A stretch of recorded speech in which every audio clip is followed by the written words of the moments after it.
Il s'agit d'un circuit en série qui comporte un générateur et deux lampes. Je vais vouloir mesurer l'intensité entre le générateur et la lampe 1, entre la lampe 1 et la lampe 2, et entre la lampe 2 et le générateur.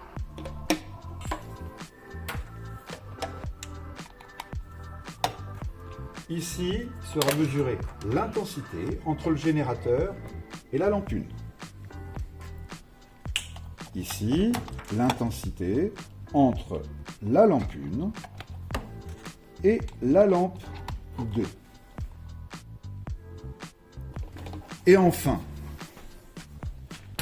à cet endroit, l'intensité entre la lampe 2 et le générateur.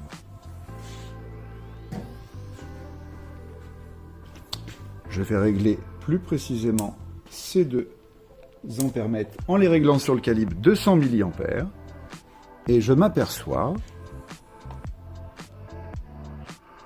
que les valeurs mesurées sont respectivement de 176,6 mA, 176,7 mA et 176,8 mA pour les différentes parties dans le circuit en série.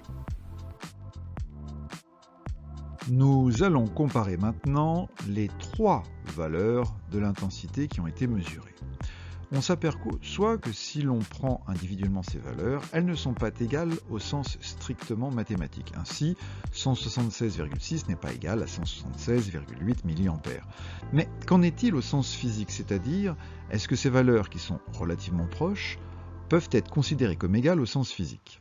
Nous allons calculer l'écart relatif entre ces deux valeurs et nous trouvons un écart de 0,11%, soit un écart très faible, inférieur à 1%, ce qui nous permet de dire qu'il y a une égalité entre ces deux valeurs et par extension, bien entendu, une égalité aussi avec la troisième et dernière valeur.